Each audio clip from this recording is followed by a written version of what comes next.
Bonjour à toutes et à tous, bienvenue au Puy du Fou. Cette vidéo a pour objectif de vous permettre de profiter au maximum de votre visite où le maître mot est organisation.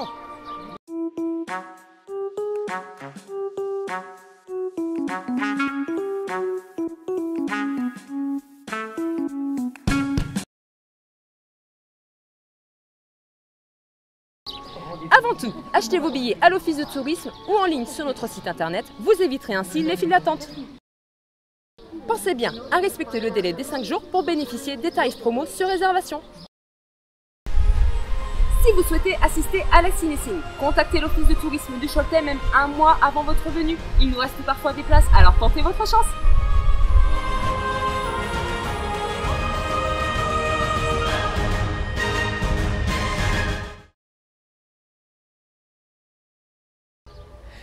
La plupart de mes conseils vont varier si c'est votre première visite au Puy du Fou et si vous venez sur une ou plusieurs journées. Si c'est votre première visite au Puy du Fou, nous vous conseillons systématiquement de venir au moins 2 jours pour vous permettre de voir tous les spectacles et surtout pour ne pas courir. Il faut savoir que enchaîner une journée de grand parc et la ciné-ciné le soir, c'est sportif. Donc prévoyez le lendemain matin une grasse matinée, surtout si vous êtes accompagné de jeunes enfants ou de seniors.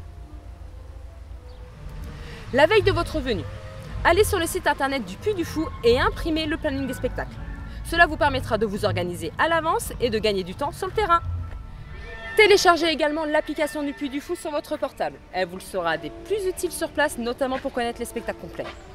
Si votre hébergement est dans le Choletais, nous vous conseillons de partir dès 8h30 le matin. Vous éviterez ainsi les embouteillages et passerez les contrôles de sécurité en toute quiétude. Les parkings sont gratuits. Vous serez dirigé par les équipes du Puy du Fou vers les places disponibles. Il existe également des parkings spécifiques pour les camping-cars.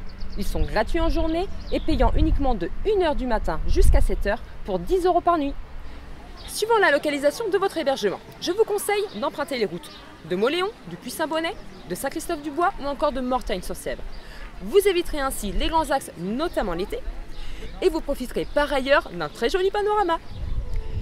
Qui dit Puy du Fou dit vêtements et chaussures confortables. J'ai même tendance à dire basket obligatoire. S'il fait beau et chaud, casquettes, chapeaux, lunettes, crème solaire seront vos meilleurs amis. Ils annoncent de la pluie, rare dans notre région. Munissez-vous de votre ciré ou encore mieux de votre cape de pluie. Si vous n'en avez pas, le Puy du Fou en propose à la vente. Petite astuce aussi partant de pluie, prévoyez un petit quelque chose pour vous assurer de garder vos fesses au sec, notamment lorsque vous êtes sur les tribunes extérieures. Si vous allez aux noces de feu ou au spectacle de la ciné-ciné le soir, emmenez des vêtements chauds, même en été. Les soirées sont fraîches car les spectacles se font au bord de pièces d'eau. Laissez vos vêtements chauds dans vos voitures pendant votre journée au Grand Parc. Pour les noces de feu, vous pouvez revenir les récupérer en fin de journée et re-rentrer sur le site. Il suffira simplement de le préciser au personnel lors de votre sortie. Lorsque vous avez des forfaits sur plusieurs jours, vous n'êtes pas obligé de les utiliser sur des jours consécutifs. Vous avez un laps de temps de 7 jours à partir de votre premier jour de Grand Parc. Par exemple, sur un forfait de 2 jours, si vous commencez votre première journée sur un mardi, vous avez jusqu'au lundi suivant pour consommer votre deuxième journée. Comment organiser votre journée? Cela dépendra principalement du temps de visite et de l'affluence. Si vous venez sur une journée, vous n'aurez pas le temps de tout faire. Donc il faudra être efficace et présélectionner les spectacles que vous voulez vraiment voir. Si vous le pouvez, venez hors juillet-août et hors week-end. Préférez les périodes jaunes, elles sont moins chères si vous les réservez avant le 1er juillet et surtout il y a beaucoup moins de monde. Il faut vous présenter à l'entrée des spectacles avant l'heure indiquée, notamment les jours de forte influence. Vous allez me dire, Christelle, comment sait-on lorsque c'est une journée de forte affluence? Vous le saurez en fonction du nombre de représentations du signe du triomphe.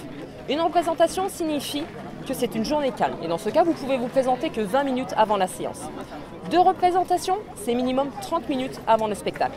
Et 3 représentations signifie que le Puy du Fou attend de nombreux visiteurs et dans ce cas, nous vous conseillons jusqu'à 45 minutes avant le début de la séance. Lorsque je vous parle des grands spectacles, il faut entendre Mousquetaires de Richelieu, Secret de la Lance, Le Bal des Oiseaux Fantômes, Le Signe du Triomphe, Les Vikings, Le Dernier Panache et j'ajouterai même Les Chevaliers de la Table Ronde. En complément, je vous conseille en priorité de voir La Renaissance du Château, Le Mystère de la Pérouse, Les Amoureux de Verdun, Le Premier Royaume ou encore Le Monde imaginaire de La Fontaine. Ils ont l'avantage d'être en continu et vous pouvez les voir entre deux grands spectacles par exemple. Pour avoir la meilleure vue d'ensemble lors des spectacles, je vous conseille de vous positionner non loin des tribunes spécialement réservées aux passes émotions. Elles sont matérialisées par les cordes ou par le panneau ici présent. L'achat des passes émotions est plus que recommandé si vous venez sur une seule journée et si c'est votre première visite au Puy du Fou. Pensez bien à les réserver longtemps à l'avance, ils sont en nombre limité.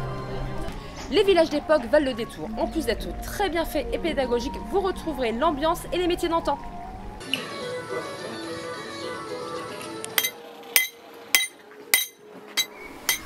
Profitez du site, prenez le temps de flâner dans la vallée fleurie, la clairière Rodin ou tout simplement admirer les oiseaux dans l'allée des volières. Au Grand Parc, vous saurez également apprécier la nature et les espaces paysagers. Et évitez de faire des allers-retours, vous allez vous fatiguer et perdre du temps. Analysez bien le plan et effectuez les spectacles zone par zone. Pour les enfants, certains spectacles peuvent être moins appropriés, comme les Amoureux de Verdun que je déconseille avant 8 ans et le dernier panache avec la scène finale où le général vendéen se fait fusiller. Bien sûr, les parents jugeront d'eux-mêmes suivant leur sensibilité. En ce qui concerne le spectacle de la Cinécénie, je le conseille à partir de 6 ans. Pour les personnes à mobilité réduite, des fauteuils sont en location sur réservation et un petit train sillonne le parc en libre accès.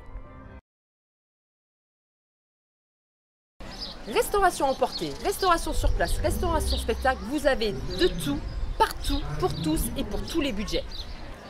Le choix doit se faire en fonction du temps qu'il vous est imparti. Si c'est votre première fois au Puy du Fou et si vous venez sur qu'une seule journée, choisissez quelque chose de rapide. Préférez les créneaux de 11h30 ou de 13h30, les journées de forte influence. Vous avez même possibilité d'emmener votre pique-nique. Par contre, s'il vous plaît, n'amenez pas vos fourchettes et vos couteaux, vous ne passerez pas les portiques de sécurité. Si vous n'avez pas emmené votre pique-nique, je conseille généralement de venir au rendez-vous des ventres fins. Il a l'avantage d'être à un point central, d'être couvert et d'avoir un bon rapport qualité-prix. Vous retrouverez surtout le burger gourmand que j'affectionne particulièrement. Trop bon! Vous avez possibilité de réserver votre repas dans un large choix de restaurants avant votre visite. Vous bénéficierez ainsi d'une réduction de 20% en réservant votre restauration sur le site du Puy du Fou ou encore via l'office de tourisme du Choletais.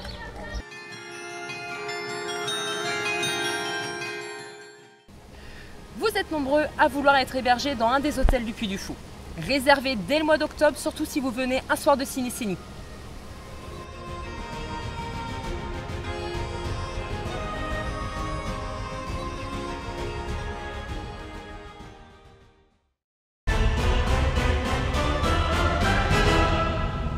Le Puy du Fou est un site incomparable et incroyable où l'histoire n'attend que vous.